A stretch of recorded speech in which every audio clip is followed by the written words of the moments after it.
Dans le cadre de la recherche des solutions pour une sortie de crise contre le coronavirus dans notre pays, toutes les contributions sont attendues au niveau du gouvernement. Le Premier ministre a proposé une démarche participative. Ce lundi matin, il a échangé avec les responsables des partis politiques de la majorité, de l'opposition et du centre. Nous sommes ici rassemblés parce que notre pays affronte, comme tous les autres pays de la planète, la pandémie à coronavirus Covid-19. Nul n'ignore que cette pandémie, qui a commencé bien loin de chez nous en Asie, en décembre 2019, s'est rapprochée avec une acuité et une violence qui ont affolé les compteurs pour les contaminés et les décès en Europe, aux États-Unis d'Amérique. Aujourd'hui, l'Afrique n'est pas épargnée. Elle se déploie tant mieux que mal dans la lutte contre cet ennemi invisible et redoutable. Au nom du président de la République, chef de l'État, je salue ici toutes les forces vives de la nation qui, dans un formidable élan de solidarité, participent activement à l'union sacrée contre cette pandémie, gage de notre triomphe à venir. Vous avez compris, mesdames et messieurs, les responsables des partis politiques de la société civile, que l'objet de notre rencontre est de partager le sens des efforts du gouvernement pour relever ce lourd défi d'essence sanitaire aux considérables conséquences économiques et sociales. Le moment nous a paru propice de vous parler maintenant. Après avoir fait un tour d'horizon de la situation épidémiologique au plan mondial, en Afrique et dans notre pays, Clément Mwamba a mis en évidence la série des mesures préventives mises en œuvre par le gouvernement pour faire face à cette épreuve que personne ne pouvait planifier. Le Congo, notre pays, a connu son premier cas de Covid-19 le 14 mars 2020. Aujourd'hui, la situation épidémiologique au monde, en Afrique et dans notre pays, à la date du 11 mai 2020, se présente ainsi qu'il suit. Tous les jours, au niveau de l'OMS, une publication est faite. Dans les grandes lignes, je vous dirais qu'au niveau mondial, le nombre de cas confirmés, donc jusqu'au 9 mai dernier, on était à 3 855 788. Le nombre de décès, 265 862. Et le taux de létalité, donc la mortalité observée, un pourcentage de 6,9%.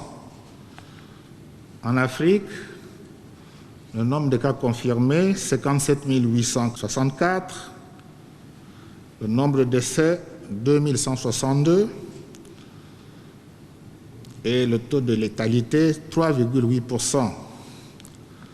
Chez nous, ici en Afrique centrale, le nombre de cas confirmés, 5 146.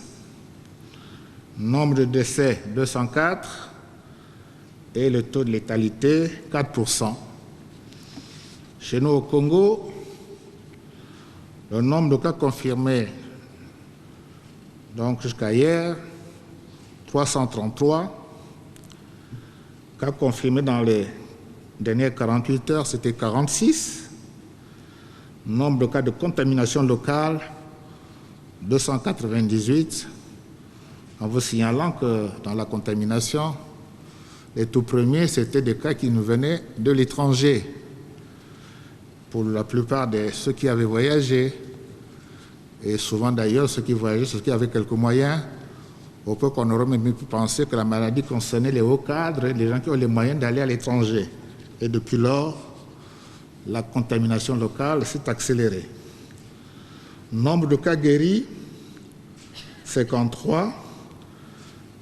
Décès sous les dernières 24 heures, 1. Total des décès, 11. Et le taux de létalité, c'est 3,5. C'est le plus faible par rapport à toutes les statistiques que je venais de donner. C'est une simple indication. Donc ce n'est pas une catastrophe en comparaison de ce qui se passe au niveau mondial, au niveau Afrique et au niveau Afrique centrale. Au passage aussi, il faut noter que le nombre de personnes testées à ce jour avoisine les 2600 personnes. Bien sûr, ce chiffre, on a pris l'option de l'augmenter, d'accélérer.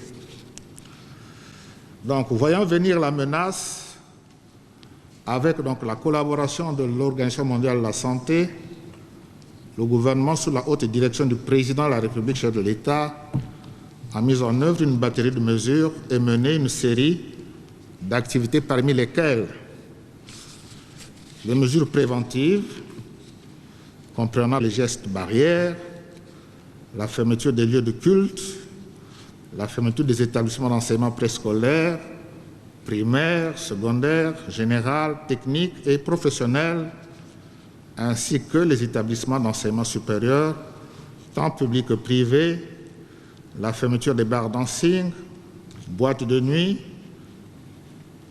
et des établissements communément appelés VIP et caves, la fermeture jusqu'à nouvel ordre de toutes les frontières terrestres, fluviales, maritimes, aériennes, sauf pour les navires et vols cargo, etc. L'élaboration et l'adoption du plan national de riposte contre le coronavirus Covid-19 évalué à 22 milliards de francs CFA. La mise en place de 4 organes de prise en charge de la pandémie, notamment la coordination nationale de gestion placée sous la haute autorité du président de la République lui-même, la task force chargée principalement d'évaluer l'impact du coronavirus Covid-19 sur le plan économique et social et de proposer des mesures de sauvegarde. Le comité technique chargé d'assurer la coordination opérationnelle de la riposte et d'assurer la sécurité des interventions. Le comité d'experts chargé d'éclairer la coordination nationale sur le fondement et ses propositions scientifiques multidisciplinaires.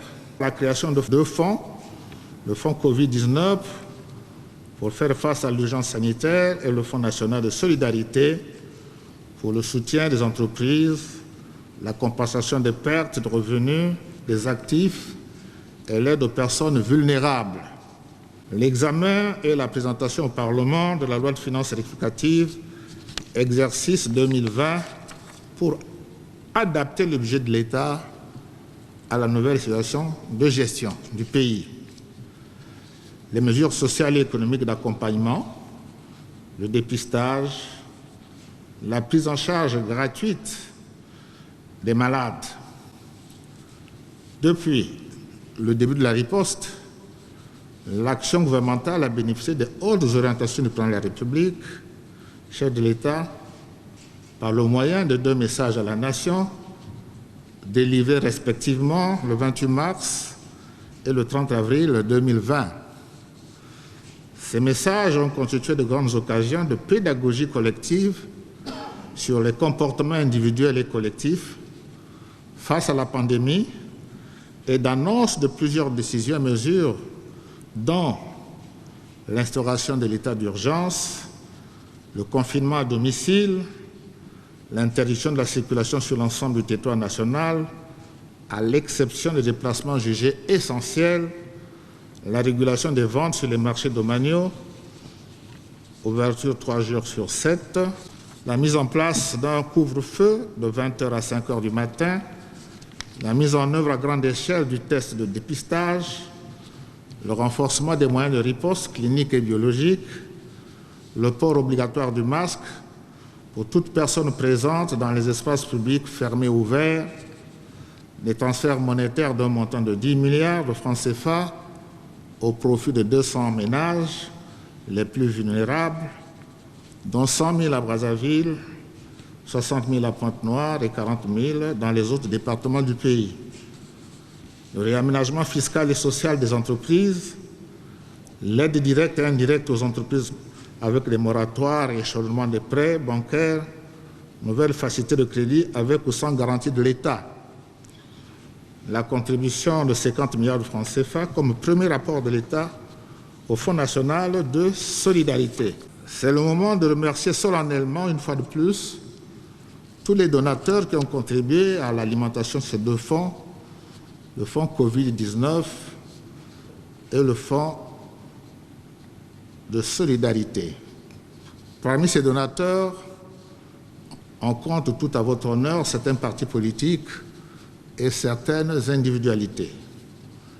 À ces contributions financières, il faut ajouter les biens en nature d'origine extérieure et locale qui continuent à arriver et soulagent sensiblement les populations cibles. Toutes ces ressources ô combien salutaires sont malheureusement largement en deçà des besoins exprimés par le comité technique de la riposte, comme je l'ai rappelé plus tôt. À quelques jours du déconfinement que le gouvernement souhaite progressif et sélectif, le Premier ministre a voulu solliciter à nouveau l'implication des partis politiques dans cette lutte, les écouter et recueillir leurs propositions afin d'améliorer le dispositif actuel de riposte. Quelle est la perspective et quelles sont nos attentes? La perspective. Le gouvernement a déjà pris l'option du déconfinement. Le contenu, les modalités et le calendrier de ce déconfinement sont en étude et en évaluation. Il sera annoncé le moment venu. Nos attentes, c'est souhaiter votre totale implication dans la lutte contre la pandémie, comme l'a déjà dit le président de la République à l'occasion de son message à la Nation le 30 avril 2020, et je le cite. J'exhorte les dirigeants politiques et les organisations de la société civile à renforcer la communication de proximité pour l'information et l'encadrement des populations à l'effet de mieux les prévenir du danger. Fin de citation. Nos attentes aussi, c'est de recueillir vos propositions afin d'améliorer le dispositif de riposte actuel. En conclusion, la prévention, le dépistage et la prise en charge précoce demeurent la stratégie de notre pays dans la lutte contre la pandémie à coronavirus Covid-19. Face à cette maladie qui n'a pas de couleur politique, nous nous félicitons d'observer que toutes les forces vives de la nation travaillent à l'unisson et consacrent une sorte d'union sacrée et le pacte républicain en agissant patriotiquement dans une sorte de trêve politique, ce qui est à l'honneur de notre classe politique nationale.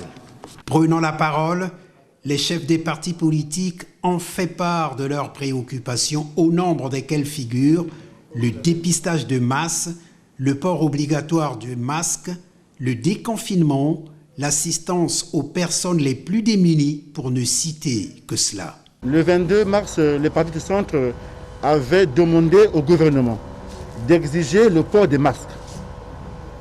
Les partis du centre avaient aussi demandé au gouvernement de distribuer gratuitement les masques. On avait aussi demandé au gouvernement de demander à nos artisans de fabriquer les masques. Donc c'est avec une grande joie que nous sommes venus ici pour féliciter le gouvernement pour toutes ces mesures que le gouvernement est en train de faire, et surtout on avait demandé aussi d'élargir l'aide sociale. Au-delà des projets comme l'Issungi ou Téléma, il fallait élargir parce qu'en ce net moment, beaucoup de gens sont devenus vulnérables. On a essayé d'échanger sur ce qui a été cette gestion de cette pandémie dans les jours passés, ce qui se fait aujourd'hui et ce qui se fera demain. Nous, les partis politiques, nous attendions cet échange avec le gouvernement depuis un moment. Depuis qu'il a été déclenché dans notre pays, cette guerre contre la pandémie, il s'est fait beaucoup de choses, autant de bonnes et de mauvaises. Mais nous pensions que la collaboration avec les forces vives de la nation, notamment les partis politiques, était une bonne chose. Non pas pour la contestation, non pas pour la querelle, parce que d'entrée de jeu, nous avons dit que l'événement était d'importance. C'est la vie des Congolais qui en dépendait et il n'y avait pas lieu, il n'y avait pas place à la querelle. Et que nous avons même dit que nous étions dans une sorte d'union sacrée. Mais nous attendions ce nombre d'informations sur le confinement, sur les mesures d'accompagnement, sur la suite. Et bien aujourd'hui, le Premier ministre a pensé qu'il fallait apporter ses réponses aux questions que nous nous posons et nous l'avons écouté. Nous avons fait quelques observations et je pense que ces échanges vont se poursuivre dans l'avenir pour que et le gouvernement et nous soyons tous informés de la même manière. D'abord, c'est une excellente idée qu'a eue le Premier ministre, d'inviter les partis politiques à échanger avec lui sur cette situation exceptionnelle que nous connaissons, de la lutte contre le coronavirus. Les partis de la majorité appuient de façon fondamentale les mesures qui ont été engagées depuis un certain temps déjà. Mais en même temps, la majorité présidentielle a constaté que certaines mesures ont souffert quand même de beaucoup de dysfonctionnements. On prend le cas, par exemple, du confinement. Vous savez, les jours de marché, il n'y a presque pas de confinement. Alors que le confinement est une mesure essentielle destinée à briser la chaîne de contamination. Les jours de marché, il n'y a presque pas de confinement. Mais il fallait d'abord s'y attendre parce que c'est une mesure très très difficile. On est entre nous. Nous avons constaté aussi que les mesures de soutien à l'économie tardent vraiment à venir. Le Premier ministre s'est expliqué, on est dans une situation difficile où la disponibilité de ce qui est annoncé n'est pas toujours évidente. Et puis tout le monde a pratiquement constaté que la distribution, la généralisation du port des masques, qui est d'ailleurs rendu obligatoire, mais devait encore être aidé puissamment puisque le 1,5 million de masques promis n'est pas encore là. Le Premier ministre nous a annoncé que la moitié était déjà rendue disponible et devait être distribuée entre Brazzaville et Pointe-Noire, mais que le reste arrivera dans quelques jours. C'était un moment fructueux de partage, à en croire les divers intervenants, une source d'inspiration pour le gouvernement.